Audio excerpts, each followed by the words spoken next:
तमाम राज्य रे आरंभ होईछि लघुचाप वर्षा आउ वर्षार आरंभ ही धसी गला सरकारी टंकारे निर्मित होइथिबा पिचु रास्ता। प्राय 50 फुट रास्ता भुसुरी पड़िथिबा बेले 6 रु 7टी स्थान रे बड़ बड़ फाट मध्य सृष्टि होईछि। सेपटे रास्ता धसिबा घटना को नहीं ग्राम्य उन्नयन और जल संपद विभाग परस्पर उपरे दोष लदालदी हेउथिबा बेले समस्या रे पड़िछंती साधारण लोके।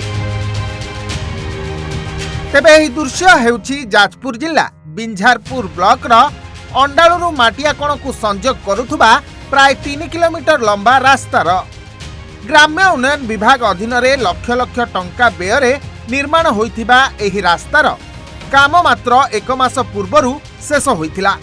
हेले वर्षार प्रथम पानी को सही पारिलानी रास्ता। प्राय 50 फुट अंश संपूर्ण धसी जाइथिबा बेले अनेक स्थान रे बड़ बड़ फाट सृष्टि होइछि। तेबे रास्तार एभली अवस्था को देखि लोकंक मध्यरे असंतोष बढ़िछि। स्थानीय लोकंक अभियोग निर्माण कार्य रे निम्नमानर सामग्री व्यवहार करा जाइथिबा सह कामर सठिक तदारक होई नथिला, जहार परिणाम आज सामना को आसीछि। रास्ता उपरे प्रतिदिन यातायात करुथुबा शह शह लोक एबे दुर्घटना भय रे यातायात करुछंती। रास्ता पूरा विच्छिन्न हो जाए सर।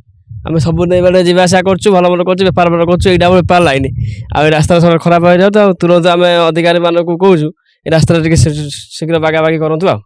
मास 1.5 मास भर रास्ता है दीपट साइड पूरा भांगी जाए एपट सेपट दीपट 50 फुट खंड भांगी। सरकार को अनुरोध अधिकारी मान अनुरोध आम ब्लॉक अच्छा ब्लॉक उन्नयन अधिकारी रास्ता से बागले आमको सुविधा हम प्लस लोक मान सुविधा हम यातायात सुविधा हम समिति सुविधा हम यहाँ कहूँ आ कौन। सेपटे घटना को नहीं दुई विभाग मध्य आरंभ होईछि दोष लदालदी। ग्राम्य उन्नयन विभाग रो कहिबा अनुसार रास्ता पार्श्वरु माटी खोला जाइथुबारु एभली स्थिति सृष्टि होईछि, किंतु जल संपद विभाग एही अभियोग को सीधा सड़क खंडन करी कहिछि जे रास्ता कोड़रू कोनोसी माटी खंडन करा जाय नाही। तेबे एही घटना पई प्रकृत रे दोषी किए ताहाकु नै उठिछि अनेक प्रश्न। स्थानीय लोके एबे उच्चस्तरीय तदंत सह दोषी विरोध रे कार्यानुष्ठान और यथाशीघ्र रास्तार स्थायी मरामती दाबी करिसंती। जाजपुर बिंझारपुर निमाई घड़ाई रिपोर्ट, ओडिशा भास्कर।